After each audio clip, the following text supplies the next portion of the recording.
liderazgo es algo que no es un tag que te ponen en la camiseta o una cucarda que te cuelgan. Es algo que se gana. Vaca Muerta fue casi como un mundial o más. Nos devolvió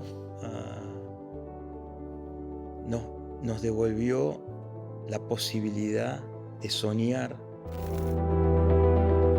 Esto es Líderes en Play. Conversaciones que nos movilizan. Detrás de una visión audaz, hay un líder capaz de trascender los límites de lo posible. Un líder inspira, guía y empodera a su equipo para alcanzar metas extraordinarias, construyendo un legado de éxito y transformación. Pero esas metas extraordinarias solo se transforman en legado si se llevan adelante en equipo. Y es ahí donde inspirar, guiar, empoderar se vuelven la clave para alcanzar el éxito. Estoy entrando en auditorio para entrevistar a Miguel Galucho, una persona con visión de futuro que lideró uno de los proyectos más importantes de nuestro país, Vaca Muerta. Miguel es ingeniero en petróleo y tiene un montón de experiencia en liderazgo de equipos y organizaciones en el sector público y privado. Miguel, gracias por venir. Gracias por invitarme. Un placer, un placer. Sentate, por favor. Para romper el hielo. Trabajás desde muy chico.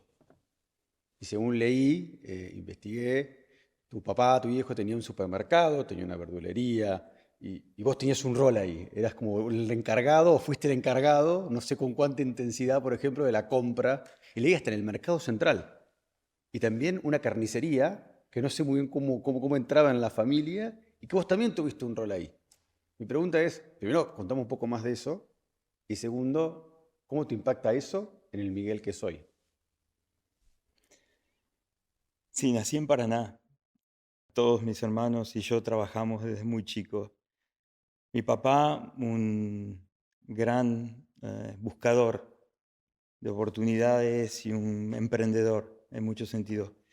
Mi vieja, una persona mucho más orientada a la educación, profesora de inglés, idioma que lamentablemente nunca nos logró enseñar. Y todos nosotros, como mi padre trabajaba mucho y como era tan emprendedor, lo acompañamos en sus emprendimientos desde muy chico, los cuatro. Paraná para nosotros era el río, el rugby y el trabajo y la escuela. Papá tenía una panadería, que esa panadería luego se convirtió en un supermercado, y nosotros ya de pequeños empezamos a tener tareas dentro de esa panadería al principio, que para un chico era un lugar mágico, porque teníamos nuestros perros, el pan caliente, la leña, los depósitos, era un lugar casi de juego. ¿Y madrugaban? Porque los panaderos arrancan súper temprano. No, nosotros no madrugábamos, íbamos después que la escuela, pero el viejo sí madrugaba. Así que, nada, ahí empezamos a tener tareas. Mi primer emprendimiento fue comprar maíz, derretir la grasa, hacer aceite y con ese aceite o esa grasa hacer pochoclos y venderlo en el bar de la esquina. Uno de mis hermanos mellizos compró una máquina para enfardar los cartones que sobraban del supermercado y llevarlo a la papelera. Y con eso nos empezamos a tener una idea de ganarse sus primeros mangos. Y por supuesto después todos fuimos creciendo en responsabilidades dentro de ese lugar. En algún momento me tocó sí, ir al mercado de abasto, comprar verdura, manejar la carnicería durante un tiempo. Ah, también tuvieron una carnicería. Esa panadería se convirtió en un supermercado. Y vendían todo. Y vendíamos un poco de todo, sí. Muy bien. ¿Eras buen alumno en el secundario? Era un alumno, te diría, promedio responsable. Yo fui a la escuela normal número 1, una escuela la primera escuela que funda Sarmiento, y luego de eso fui a la ENET, a una escuela técnica, donde estudié 6 años, y me recibí de maestro mayor de obra.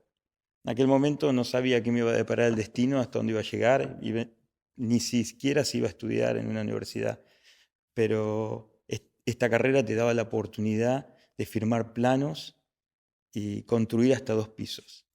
Así que ahí aprendí mecánica, ahí aprendí electricidad, y aprendí un montón de cosas que me sirvieron después. ¿Y cómo llegaste de ahí a decir, bueno, voy a estudiar ingeniería en petróleo? ¿Cuántos ingenieros en petróleo conocías en Paraná en ese momento que te inspiraron para decir, bueno, voy a estudiar ingeniería en petróleo? No, ninguno. La razón por la que termino en el petróleo no tiene nada que ver con el petróleo. Mi primera decisión importante fue tomar la decisión en una familia donde todo estaba concebido alrededor del trabajo y nosotros formábamos parte de eso, era de salir de Paraná y ir a Buenos Aires. Para un chico de 17 años en aquel momento, salir de Paraná e ir a Buenos Aires con las herramientas que uno tenía era un salto cuántico. Pero bueno, tomé la decisión, mi vieja me acompañó, aterricé en Buenos Aires en una residencia católica que hizo mucho más fácil mi landing en Buenos Aires. Estuve ahí 2 años y ya me largué por estudiar ingeniería en el ITBA. Y ingeniería mecánica, ingeniería eléctrica, no sabía exactamente en qué ingeniería iba a terminar. Y en el segundo año de la carrera me doy cuenta que los chicos que se recibían en la residencia terminaban en una fábrica. Y eso sí estaba muy claro para mí. Yo no quería terminar en una fábrica, no quería terminar enfrente de un monitor. Quería trabajar en algo que estuviera al aire libre, en la naturaleza. Y se forma la carrera de Ingeniería en Petróleo. Hago una práctica de campo en la Patagonia. Y bueno, dije, esto es lo Es lo mío. mío. ¿Y lo de la naturaleza? ¿Por Paraná? ¿O por dónde? ¿Por dónde viene eso? La naturaleza viene por Paraná.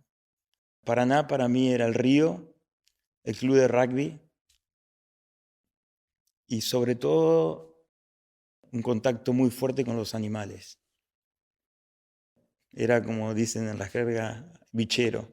Cualquier animal que andaba dando vuelta. Es más, creo que mi vocación era de veterinario en realidad. Vuelvo un segundo, me dijiste son 4 hermanos. ¿Sos Sí, el mayor? soy el mayor. O sea, que fuiste el primero en venirse a vivir a Buenos Aires y dejar a tu familia en Paraná. Hablaste del apoyo de tu vieja. ¿Cómo reaccionó tu viejo? ¿Cómo fue esa primera decisión? Yo soy el mayor también, somos 2, pero venir a Buenos Aires fue todo un tema en mi familia. Incluso a mí me costó un montón adaptarme. ¿Cómo fue en tu caso? Aunque la residencia claramente ayuda, ¿no? Sí, mis hermanos me siguieron. Vinieron los mellizos, ambos dos, uno estudió ingeniería, el otro economía. Cuando ellos llegaron, las cosas se pusieron más lindas para mí, pero también más difíciles, porque los que nos enviaban ahora había que dividirlo por 3. Yo estaba en el ITBA en el segundo año de ingeniería y ahora que había que dividir, yo ya trabajaba en aquel momento, entonces hice un cálculo rápido, vi si alcanzaba o no alcanzaba, me alcanzaba para mitad de la cuota, tomé coraje, me fui al ITBA y le pedí un préstamo de honor, el cual me dieron y terminé pagando 2 años más tarde, cuando estábamos en Indonesia, que Verónica, mi mujer, volvía para la Argentina y bueno, y lo cancelaba. Así que también, gracias a Litva, pude estudiar ingeniería. Miguel, te recibiste, viviste ¿en cuántos lugares hasta ahora? Nunca los conté, Pero de los más pero variados, viví, ahorita estaba leyendo tu historia, Irak, Irán, esos lugares trabajé. Salí de Argentina y viví primero en Denver, Colorado. sí, Ese fue mi primera asignación. De ahí me volví para trabajar en YPF, luego de la ahora vamos a hablar de eso. privatización, por una mezcla de razones. Primero pensaba que YPF era una oportunidad impresionante para la Argentina, pero principalmente Matías, nuestro primer hijo, estaba por llegar y yo tenía hoy le puedo llamar posiblemente un nacionalismo medio pelotudo, porque Verónica viajó de 7 meses, lo cual no era lo más recomendable. Tuvo a Matías en Paraná, nosotros queríamos que nazca en Argentina, y yo estaba en la Patagonia trabajando para YPF en un pozo en un lugar remoto y nunca llegué a ver su nacimiento. Así que llegué bastante más tarde. Pero bueno, Ese fue nuestra primera ¿Te asignación. arrepentís de eso? No, no me arrepiento. ¿Me hubiera gustado estar ahí? Sí, 100%. No me arrepiento de la vida que hemos tenido, lo que tenemos y lo que los chicos tienen, y la formación nuestra y la formación de ellos está basada en la vida que vivimos, ¿sí? Y están sanos, están contentos, tienen un propósito en la vida y están formados, son ciudadanos del mundo. Si bien se identifican con la Argentina, son ciudadanos del mundo. Y nada, siempre es un trade-off, siempre hay cosas que dar y cosas que se reciben. Ese balance para nosotros ha sido positivo. Vos también te definís como ciudadano del mundo. ¿Qué significa eso? Ser ciudadano del mundo significa que podés entender el mundo, que podés hallarte en otros lugares que no son tu lugar nativo. Significa que en esos lugares podés interactuar con la cultura, podés entenderla, podés vivir. Y si nosotros somos un poco ciudadanos del mundo, hemos vivido en tantos lugares distintos, que ese ejercicio de adaptación y de tratar de convertir ese lugar un poco en tuyo, lo hemos hecho exitosamente durante mucho tiempo. Y no es un ejercicio fácil. Sentirte, hallarte, no añorar tu lugar. Siempre añorás, pero poder hacer tu vida en otro lugar y sentirte que ahí podés estar, es todo un ejercicio. Fue un desafío. Y vos estuviste, y lo vinculo con esto, ¿no? Con el rol de la cultura. Vos estuviste en muchos lugares de liderazgo y de toma de decisión en distintos países. ¿Cuál es el rol? ¿Cómo te vas adaptando vos a ese rol de management, de toma de decisión, a la cultura local? Digo, porque Miguel es uno. O es que Miguel en Indonesia es de una forma, Miguel en Denver es otra, Miguel en Londres es otra. ¿Cuál es la resultante de todos estos años de aprendizaje y tu interacción con la cultura local al momento de liderar? Primero, el liderazgo es algo que no es un tag que te ponen en la camiseta o una cucarda que te cuelgan. Es algo que se gana. Y también es algo que yo pienso que todos, o que algunos traemos adentro, y que lo vamos perfeccionando, también vamos aprendiendo, metiendo más herramientas. La cultura y cómo liderar una cultura distinta a la tuya es un desafío. Mi primer desafío desde ese punto de vista, te diría fuerte, fue Indonesia. Indonesia me tocó liderar no solo una cultura distinta, que tuve que aprender a entenderla, pero también me tocó liderar en una situación que fue de una guerra civil, donde el desafío del liderazgo se multiplica N veces. Año 90, no. Cuando Suharto cae, te diría alrededor del posiblemente 97. 97. La primera adaptación fue a entender que esa cultura no iba a cambiar, que el que yo tenía que adaptarme y buscar las formas de conectar con esa cultura era yo. Ese fue el primer rápido aprendizaje. ¿Qué crees que pasó ahí? Mira, en estos países donde vos sos un invitado, es muy importante entender eso. Y es muy importante como cuando te invitan a un lugar, que quieran, o que te respeten, o que te reconozcan, o que vean un valor en vos por estar ahí. Sobre todo cuando vas a estos países como un expatriado, cumplir funciones. Esa función la podría cumplir un local. Entonces esa dinámica está ahí presente. Este esfuerzo que hice por ser muy joven y por conectar con la cultura, después me sirvió un montón para hacer todas las cosas que tenía que hacer, y tenía como un sello de que era alguien que podía conectar con la cultura local desde otro lugar y de otra forma. Cuando llega la guerra civil, que fue una guerra extremadamente sangrienta, y que nos agarró en un momento bastante difícil. Nosotros teníamos los chicos Matías en ese momento estaba en la escuela. Es cuando Yakarta explota. Yakarta tiene 200 millones de habitantes, o tenía en aquel momento 200 millones de habitantes, el país musulmán más denso del mundo. Cuando un lugar de eso, y con gente que tiene una cultura que parece muy pacífica, que luego entendí que más que pacifismo era que estaban reprimidos. Cuando eso explota, cambia absolutamente todo. En décimas de segundo, una ciudad como Yakarta se volvió un infierno, donde se quemaban casas, donde se cortaban cabezas de gente. Fue terrible.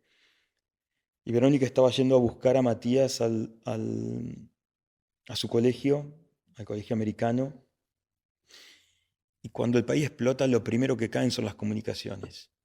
Los celulares, las antenas dejan de funcionar, porque hay una demanda excesiva de gente tratando de comunicarse. Nosotros ya estábamos preparados, teníamos radio, entonces me comunico con ella por radio y le digo, pegate la vuelta ya. Y Verónica me dice, no, yo sigo hasta la escuela. Y lo rescata Matías, y bueno, no pudo nunca volver, termina durmiendo esa noche en la casa de un amigo que vivía por ahí, y luego a mí me toca la tarea de evacuar todas las familias, y más tarde terminamos evacuando a todos los empleados internacionales. Nos quedamos 4 personas. La decisión de quedarse también, hoy con aquella juventud, con aquel ímpetu, poniéndola en retrospectiva, y también por lo que sentía, principalmente en mi concepción de liderazgo. Yo no podía irme de Indonesia en ese momento y volver. Si me iba, me tenía que ir. Lo que había construido, mi relación, mi liderazgo, en un momento de crisis del país, donde dejar a mi gente, que yo consideraba que era mi gente, no era algo que estaba dispuesto a hacer. Entonces decidí quedarme.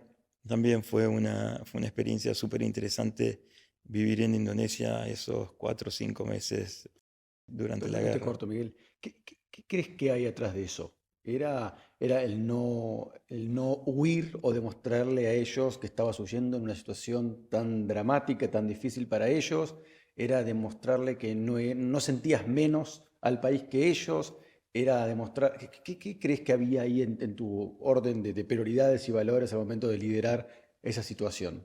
Pues estaba tu familia, estaba tu hijo, digo, es una situación realmente límite. Sí, yo creo que hay muchas cosas. Creo que hay un poco de ingenuidad y inexperiencia en esos momentos, en poder posiblemente, o de osadía en juventud, de calcular fríamente todos los riesgos. Pero principalmente también creo que hay un sentido de ownership que los líderes tienen, que ese no es el lugar de otro. Y en realidad es el lugar de otro. Yo no nací ahí. Era su lugar. De nuevo, yo era un invitado. Pero yo lo sentía mío. Ese era mi equipo, esa era mi gente, esa era mi operación. Eso era mío.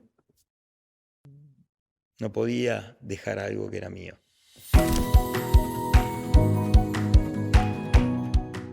En 2012, Miguel Galucho dejó todo en Londres para convertirse en el CEO de YPF, la empresa petrolera emblema de Argentina, donde comenzó el desafío de Vaca Muerta. Esta fuente de energía se presenta como un pilar fundamental para el progreso económico y energético del país. Salto un poco hacia un par de años. ¿Te llaman? ¿Cómo fue el momento en que te dijeron, Miguel, queremos, sin nombres, eso no me interesa nada, me interesa el momento tuyo de esto? Te llaman y te dicen, Miguel, queremos que seas CEO de YPF. ¿Te llamaron? ¿Fue mail? ¿Cómo fue? ¿Y cuál fue tu reacción? Hubo un contacto en el cual claramente estaba la posibilidad de la búsqueda de que alguien dirigiera YPF.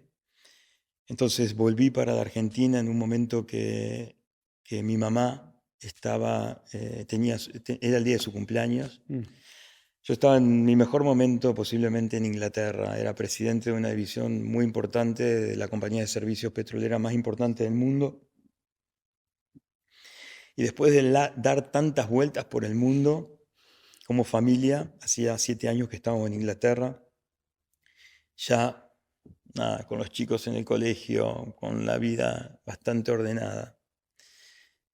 Argentina, yo en ese momento tenía unas 100 y pico de operaciones en el mundo que dirigía, y Argentina era algo muy pequeño.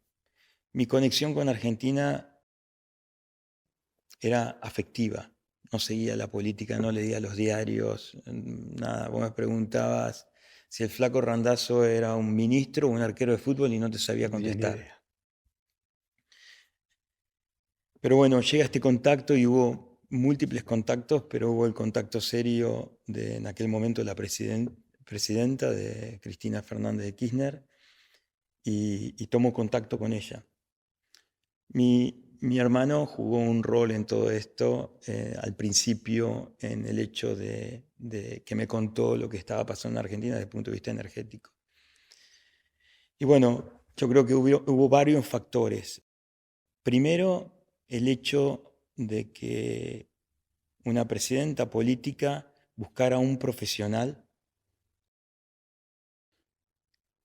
que tenía un pasado en YPF y que estaba reconocido como un experto en la industria, que vivía afuera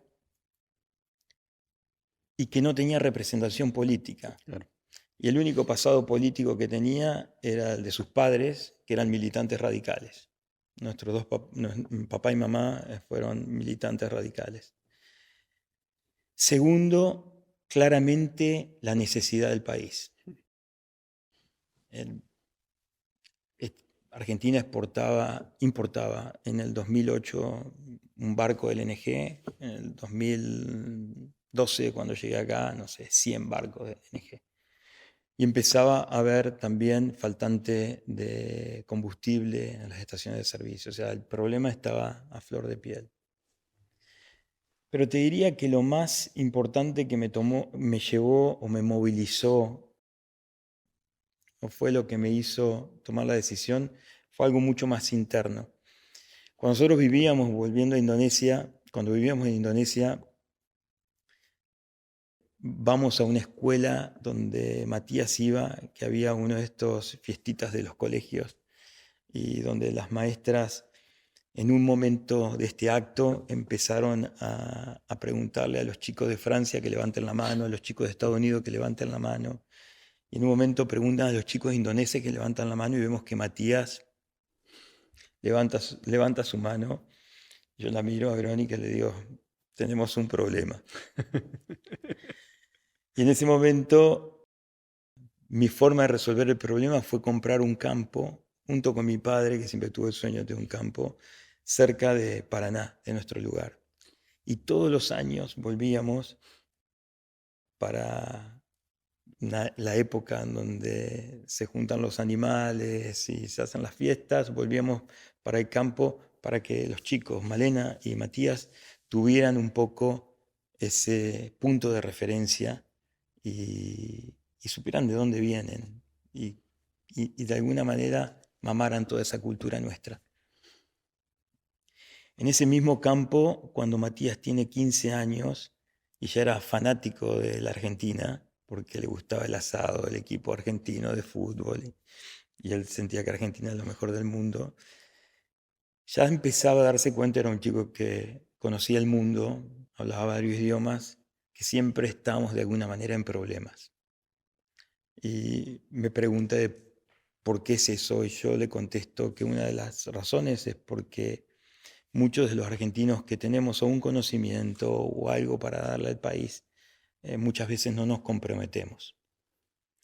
Y ese pensamiento de regreso a Londres creo que fue fundamental, más allá de todo el resto de las cosas que puse en la evaluación para tomar la decisión de volver. Compromiso con el país. Momento de volver a tu país, comprometerte y ¿por qué no devolver algo de lo que recibiste? ¿Qué significa vaca muerta en la vida de Miguel? ¿Te costó que creyeran vaca muerta? Vaca Muerta en el 2012, como dije el otro día en Bloomberg en Prime Time, era para creyentes. Sí, en el 2012 no había mucha gente que creyera en Vaca Muerta. Y como siempre es más fácil creer que no se puede hacer que se puede hacer. Pero la realidad era que no teníamos muchas opciones. Vaca Muerta en el 2012 ya era un recurso, estaba técnicamente comprobado de que ahí había petróleo. Lo que no existía era, no sabíamos si ese recurso se podía poner en valor. ¿Qué quiere decir se podía poner en valor? Si ese recurso se podría convertir en reservas y era económicamente explotable. Y ese es un paso gigante a dar.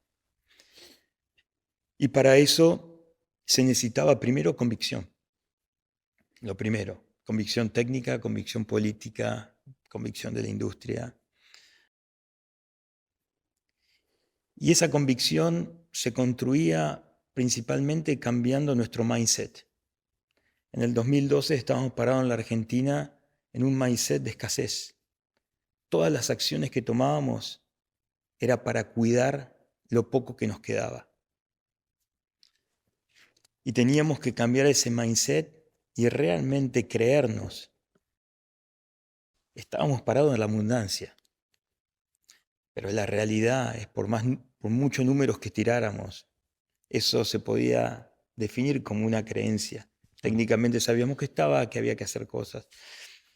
Entonces, fue una tarea de equipo y creo que una tarea gigantesca y una tarea que alineó un montón de actores, porque la política jugó un rol fundamental. Pensá que las primeras inversiones que nosotros traemos a la Argentina, que son las de Chevron, el primer cheque que es de $1 billón en el 2013, entra con un decreto presidencial, también que saca la presidenta el 929, que después logramos convertir en ley para generar el marco legal de Vaca Muerta. O sea que no teníamos un marco legal, no teníamos los equipos de perforación para perforar, no sabíamos si la formación, qué formaciones, unidades productivas teníamos que perforar. No teníamos el know-how como equipo en general, lo estábamos construyendo. No teníamos la infraestructura, no teníamos la inversión, no teníamos la licencia social. Bueno, puedo seguir No, pero enumerándote. pará, me parece genial lo que estás nombrando todo lo que no tenías, pero vos dijiste, bueno, había una creencia, hubo que romper esa creencia. Para mí, y nosotros nos conocemos, lo hemos hablado antes, liderar es movilizar creencias.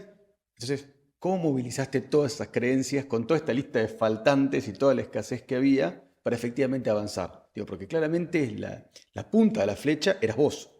Entonces había, obviamente, tu convencimiento absoluto de lo que estabas haciendo, pero algo más que un PowerPoint mostrando proyecciones.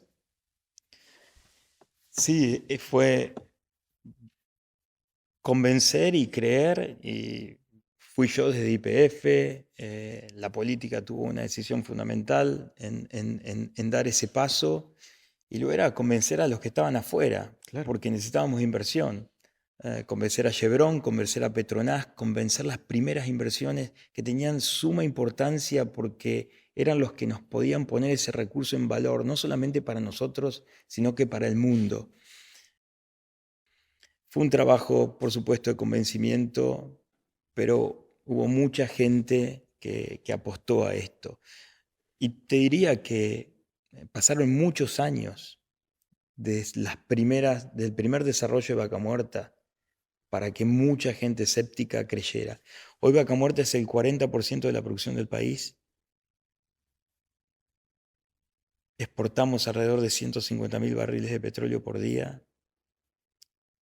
Es posiblemente, como argentinos, una de las cosas más importantes que como argentinos en nuestro conjunto hemos hecho.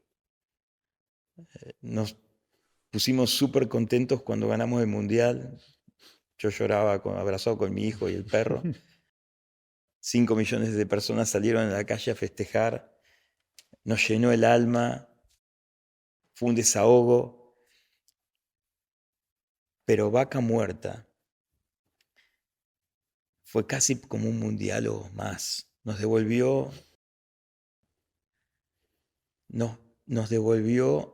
la posibilidad de soñar en un país que tiene seguridad energética, que tiene energía a un costo que permite el desarrollo de la industria. Y bueno, y ahora estamos también descubriendo que es una energía que es baja en emisión de carbonos, o sea que en el nuevo mundo que nos toca vivir, que es el mundo de un planeta que hay que descarbonizar, Vaca Muerta puede jugar un rol, tanto con el petróleo como el gas. Ahora te voy a preguntar de Vista y que me cuentes de Vista, pero obviamente en todos estos emprendimientos armás equipos y formás equipos. ¿Cuáles son las características que tienen que tener los miembros de tu equipo? ¿Cuáles son las cosas que vos decís, estas 3, 4, 5 cosas son las que son básicas en cualquier persona que yo quiero cerca, que sea parte de lo que estoy armando? Y ahí después transicionamos a Vista. Un equipo se arma primero, con gente que tiene skills complementarios. Vos no querés un equipo de soldados que todos piensen igual o que todos digan lo mismo. Entonces, yo creo que, Bueno, eso que das por obvio no es tan obvio siempre, ¿eh? Digo, es importante decirlo. bueno, depende también el objetivo que tengas o el propósito que tengas cuando armas el equipo. El objetivo o el propósito es fundamental. Hay objetivos o propósitos que son simples. Hay objetivos que son complicados y hay objetivos que son complejos.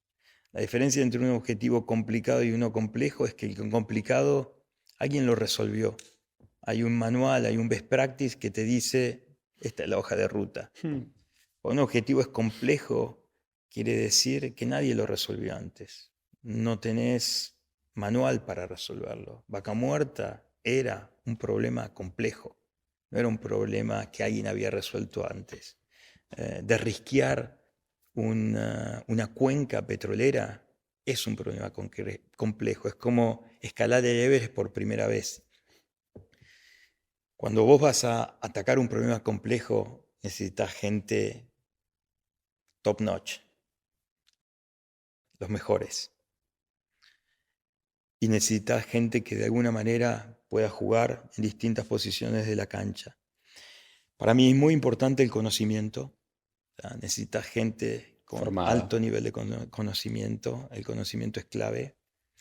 Es muy importante que sean team players. Cuando vos tenés un problema complejo de la magnitud como de risquear una cuenca petrolera, no es algo que pueda resolver una sola persona. Es algo que se resuelve en equipo. Se necesitan multidisciplinas. Y en esas multidisciplinas necesitas que esa gente pueda jugar al truco sin seña, que haya un nivel de simbiosis en lo que estás haciendo, que las cosas pasen.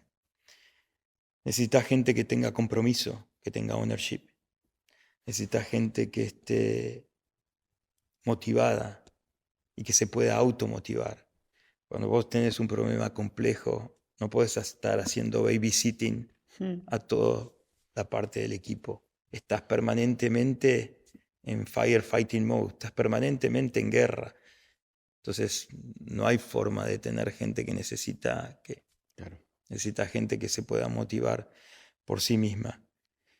Y necesitas gente que comparta tu propósito. El liderazgo, aparte es eso, es de alguna manera ser capaz de que tu equipo se sienta identificado con ese propósito y que te siga, que te acompañe. Absolutamente. Comparto todo lo que decís. ¿Y Vista en ese contexto? Vista es una super historia, una linda historia. Y es la primera vez que yo hago algo por mí mismo a escala. Vista empieza con un papel en blanco, reuniendo 3 muchachos, algunos más pibes que muchachos, que tienen disciplinas distintas, y con ese equipo un hoja en blanco y empezar a soñar en qué se podía hacer y cómo se podía hacer. Interesante porque Vista, cuando tú buscas los papeles que escribimos al principio, el primer papel que borroneamos fue el de la cultura de la compañía. Para mí en ese momento era más importante saber con quién iba a trabajar, o sea, trabajar con la gente que yo quería trabajar y en una compañía que tuviera una cultura que me representara. Hoy esa cultura se ha convertido en algo que en los empleados de Vista o nuestros compañeros en Vista llaman el Vista Way. Y el Vista Way significa que somos ágiles, que el equipo representa más que el individuo, que somos íntegros, que no le escapamos al conflicto, que hacemos las cosas basadas en resultados, que contamos los porotos a la mañana y los contamos a la tarde. Hoy eso se ha convertido en una forma de trabajar. Vista es una compañía que nace de una manera muy innovadora, nace con un SPAC. El SPAC es un vehículo que es muy difícil de llevar adelante porque te permite juntar inversores y dinero basado en una idea y el track record de una persona o de un equipo. En este caso, el tuyo y el de los otros 3 muchachos. Sí. Y los inversores invierten en esa idea y en esa persona o en ese equipo y les devolves una acción de una compañía que no tiene asset, no tiene absolutamente nada. Y les prometes que con ese dinero vas a realizar o ejecutar esa idea. Y te dan 2 años para que lo hagas. Bueno, nuestra idea era armar una compañía petrolera independiente, pública, y con esos 850 millones de dólares en total que juntamos, decidimos, después de mirar Latinoamérica, de hacer el dispacking en Argentina.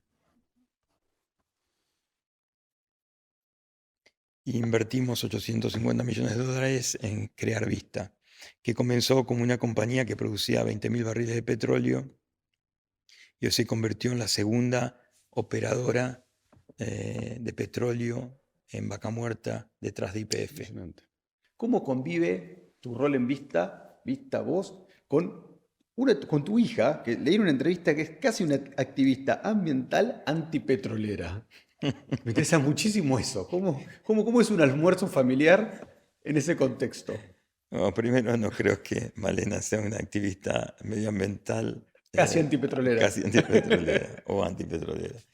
Me corregirá si es así. Malena es uno de esos chicos, personas, hoy es una mujer, que tienen, si querés, la bendición de nacer con un fuerte propósito. Muchos de nosotros nacemos y exploramos y buscamos nuestro propósito. Yo no creo que haya nacido con un propósito. Claramente me gustaban la naturaleza, me gustaban los animales, pero a los 12 años se convirtió en vegetariana. Y uno no puede pensar que un chico a los 12 años realmente tiene el propósito de ser vegetariano.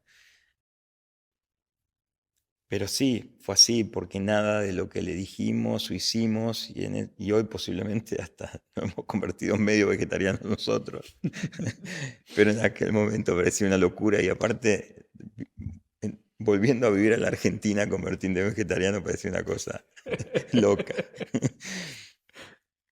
Pero no solo eso, tiene un fuerte sentimiento interno y driver por cambiar el mundo, por cuidar el planeta, por cuidar los animales. Particularmente hoy todo eso se conjuga en biodiversidad. Y lo tiene desde muy pequeña, es algo genuino que tiene Anteúltima pregunta. ¿Qué queda del Miguel que empezamos a hablar en la charla a los 16 años, 14 años de Paraná hoy?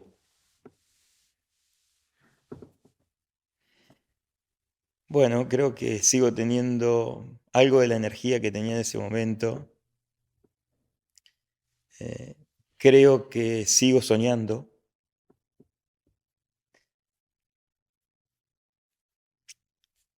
Los valores tampoco han cambiado mucho. Creo que siguen siendo los mismos. Posiblemente en aquel momento era un poco más puro.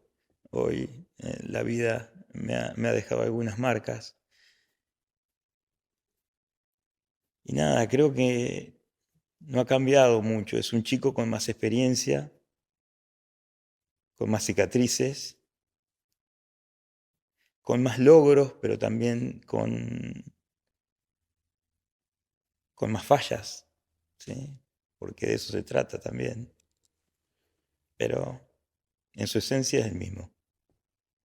¿Qué es liderar para Miguel Galucho? Liderar, como te decía, no es un título que uno se cuelga. No es una jineta que le ponen en el hombro. Liderar es algo que se gana y que los otros te lo dan. El liderazgo para mí fundamentalmente pasa por la capacidad que tiene alguien de que el grupo, su equipo, lo siga hacia un propósito o hacia un objetivo sin ninguna cohesión, solamente porque se identifica con la persona y se identifica con el propósito. Y esa capacidad se demuestra generalmente en la acción que es la acción de tomar un riesgo, en la acción de generar o movilizar gente hacia ese lugar. ¿Qué es lo que constituye un líder que hace que este grupo o este equipo lo siga? Yo creo que ahí hay distintas cosas, distintos elementos o distintos traits de una persona que hace que eso suceda. Eh, Creo que el conocimiento es uno. Muchas personas te siguen porque saben que podés llegar, porque conoces, porque sabes cómo pasar los obstáculos. Creo que muchas personas siguen a otras personas por respeto, por admiración, porque se identifican con ese norte. Creo que otros siguen porque ven en esa persona valores que respetan. En los últimos 10 años de carrera, mi forma de liderar y mi forma de pensar el liderazgo ha ido evolucionando en algo que todavía no sé si tengo completamente claro, pero que sí he estado practicando. Volviendo a problemas complejos, que no son problemas que tienen una fácil solución o que existe un best practice para solucionarlo. Y volviendo al hecho de que uno requiere equipos mucho más seniors y mucho más experimentados para atacar o para alcanzar ese objetivo, pienso también que hay una forma de liderar que no necesariamente es estar en el volante.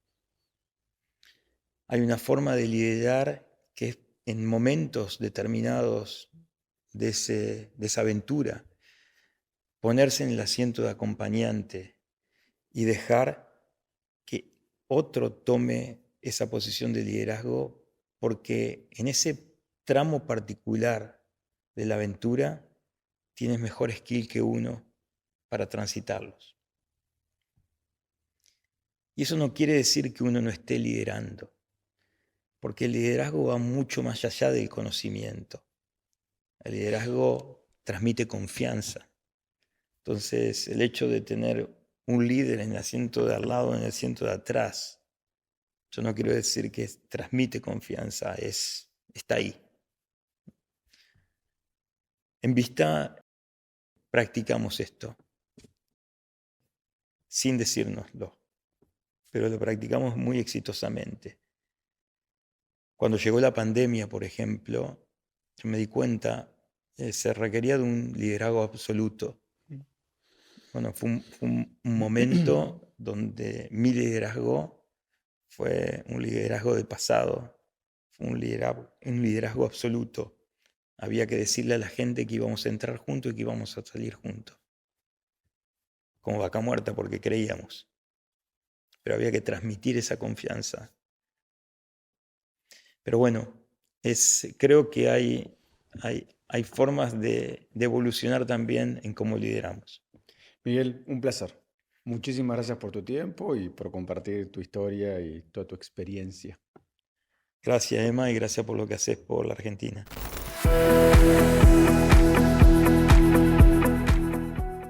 Tener visión es una herramienta poderosa que puede inspirar equipos, superar obstáculos y transformar organizaciones. Eso es lo que logró Miguel Galucho. A través de su liderazgo, logró impulsar un cambio hacia un futuro prometedor y lleno de posibilidades para las próximas generaciones.